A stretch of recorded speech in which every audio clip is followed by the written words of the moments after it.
dia, ecossistema! Estamos começando mais um Move na manhã deste sábado e um Move super high-tech hoje. Então, se você quer saber sobre inteligência artificial, quer saber sobre criptomoeda, cola o seu Furebs aí na poltrona, pega o seu energético e presta atenção no Move.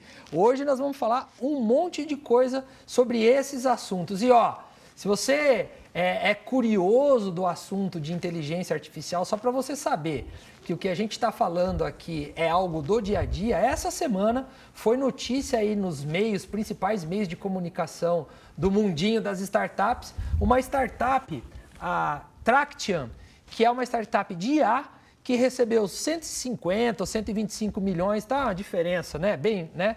E passou por um valuation de R$1 bi. Ainda não é um unicórnio, mas já é um valuation de R$1 bi. Então, se você quiser investir nela agora, vai ter que ter uma conta gorda no branco, quem sabe uma conta de criptomoeda, não sei, nós vamos falar daqui a pouco sobre isso. Mas para falar sobre inteligência artificial e tudo que cerca esse universo fascinante, eu estou aqui com o meu amigo, meu colega de APL, de TI, governança do setor de tecnologia, professor Lassier, que além de professor, ele é palestrante, investidor, mentor e é diretor de tecnologia na Solintel, lá do meu amigo Açaías. Professor Lassier Dias, bem-vindo ao Move. Obrigado, meu querido. Prazer estar aqui com você. E vamos dividir um pouco com o pessoal aí essa atmosfera da inteligência artificial. Para começar, você que está chegando agora e a gente tem no Move um público bem sortido, costumo dizer que o público do Move é igual o Bala Soft. Pacotinho de bala soft, tem de toda cor, de todo jeito, né? Então tem quem entende mais, quem entende menos. O que é a inteligência artificial? O que a gente pode entender sobre esse negócio? É algo que anda por aí? Como que é isso, professor? Na verdade, o que a gente tem visto sobre inteligência artificial tem muito mais mítica do que verdade. Ali são supercomputadores, né, com algoritmos bastante especializados que fazem uma concatenação inteligente de dados. Por exemplo, tem o mais famoso talvez o ChatGPT, né?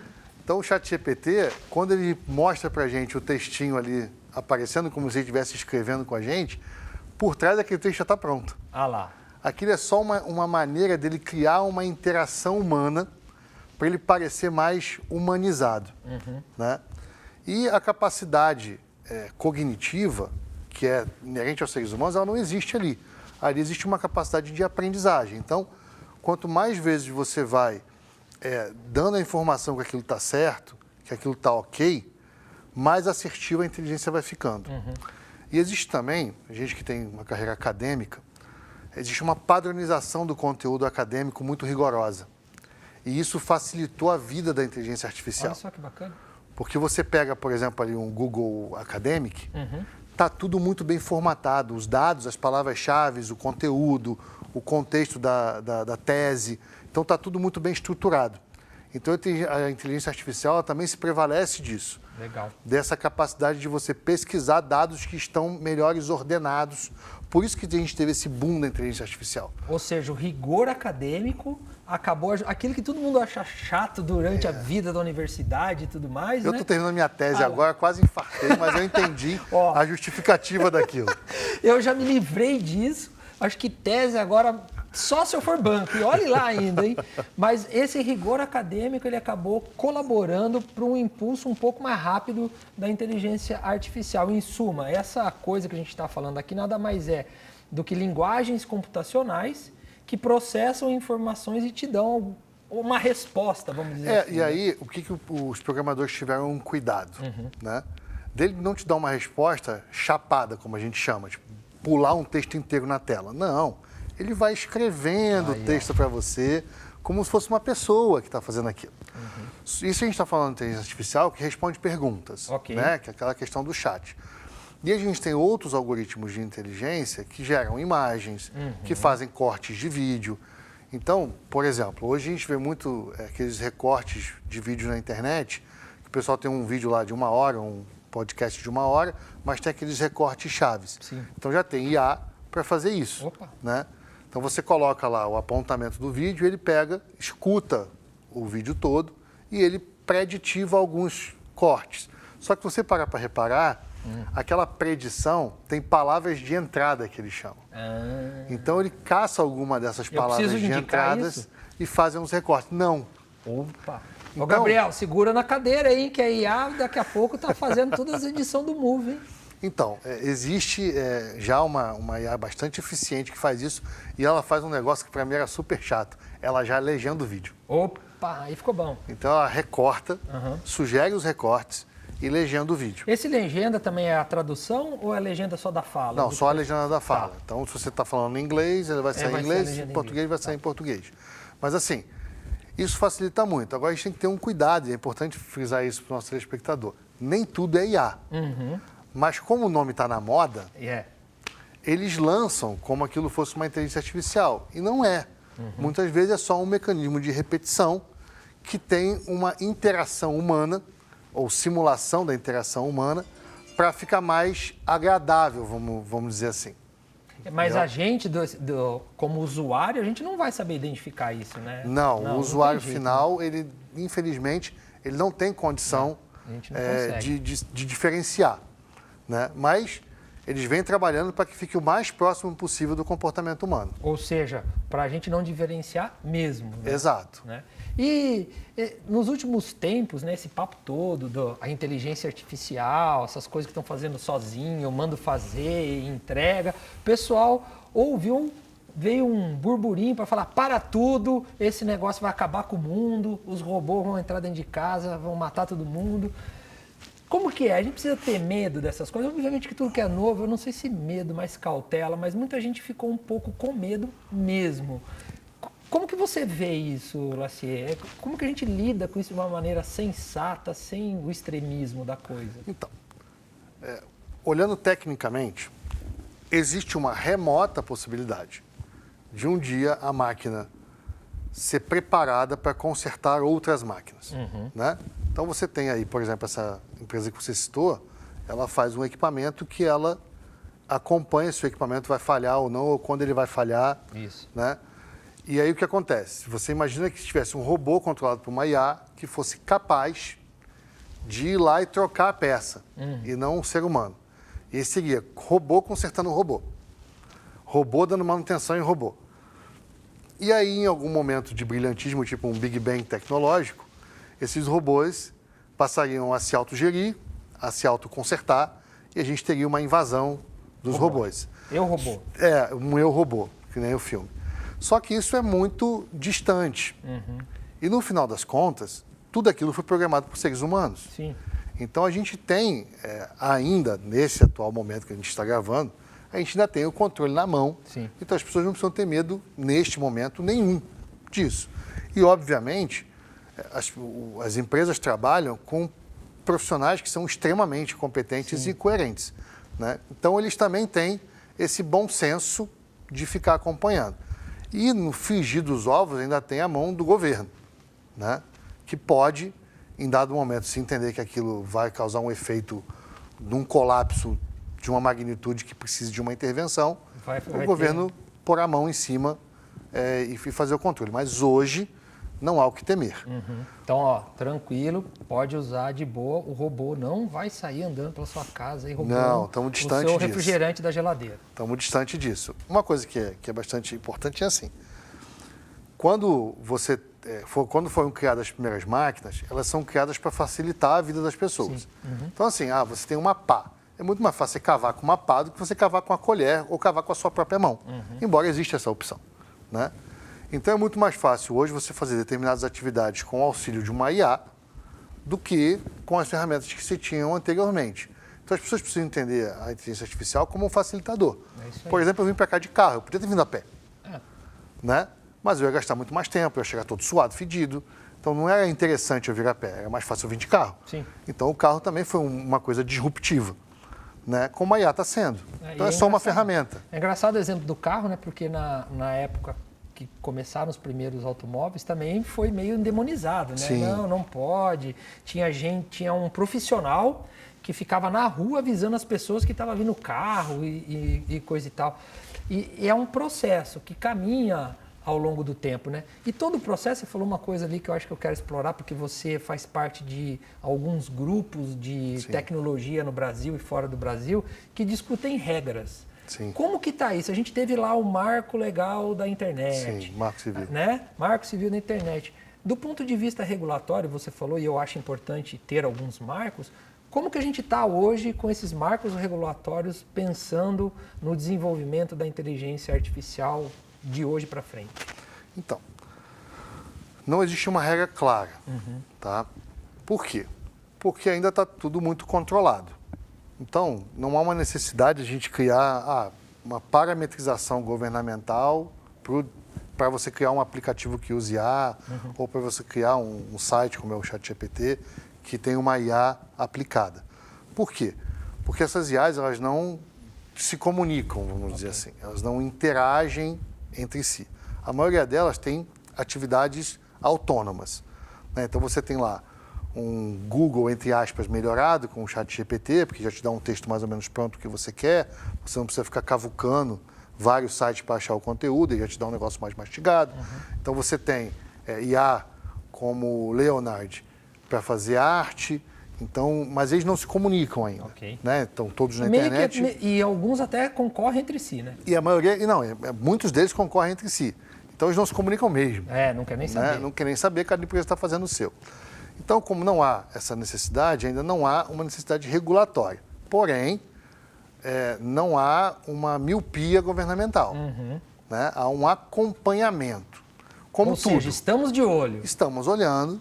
A hora que houver uma movimentação, talvez brusca, a gente está aqui para poder entender. Já existem alguns fóruns de discussão, né? Esses fóruns estão ainda no âmbito acadêmico, que é como normalmente se começa, como começou a própria internet. Né? Ela começa a discussão no âmbito acadêmico, os acadêmicos vão discutindo, isso vai tomando uma determinada forma, e quando isso toma uma proporção significativa, a gente chama sempre um membro do governo, da sociedade civil, do terceiro setor, para participar dessa discussão multissetorial. E aí, a partir disso, começam a se pensar, talvez, em regras e normativas para a coisa poder funcionar. E o Brasil, gente, podem confiar, é extremamente organizado nesse sentido.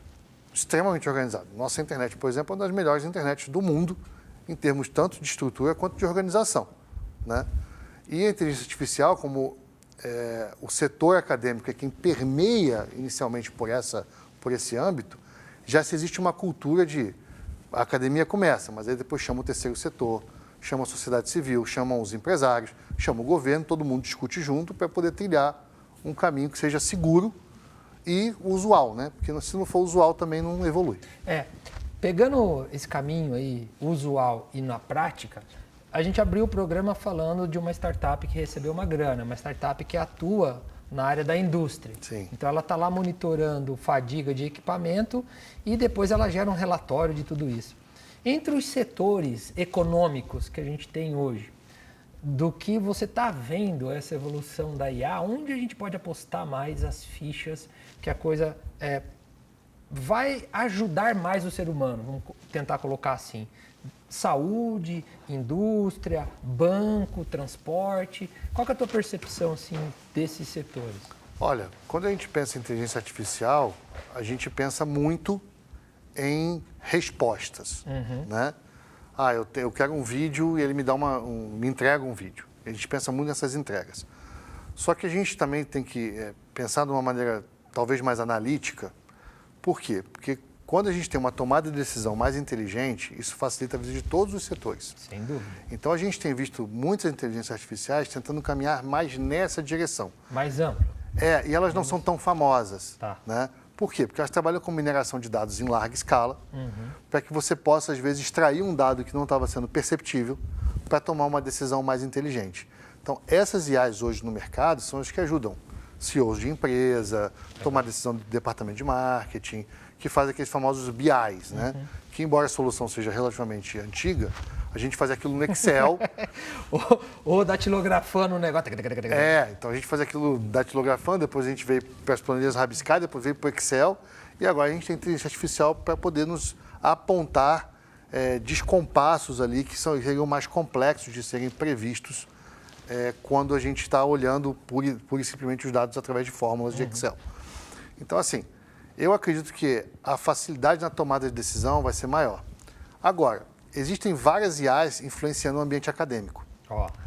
E a gente tem pensado a sala de aula de uma forma meio equivocada quando a gente olha para esse âmbito, né?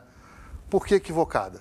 A gente olha e tenta replicar a sala de aula tradicional dentro do online. Igual a gente fez com o carro, né? Os primeiros carros pareciam uma carroça. Então, a gente fez o quê? A gente pegou a carroça e botou um motor na carroça. E falou, vai. E falou, vai. Né? É isso aí. E aí a ideia atual é, não, pega a sala de aula e coloca ela online, virtualiza a sala de aula. Então, de repente, a gente tem que pensar em como essas inteligências podem auxiliar a experiência do aluno. É, Vero. Como ela pode modificar o pensamento do aluno e a gente inverter o processo. O aluno gostar de matemática porque ele vê utilidade para a matemática. O aluno gostar de física porque ele vê a utilidade da física.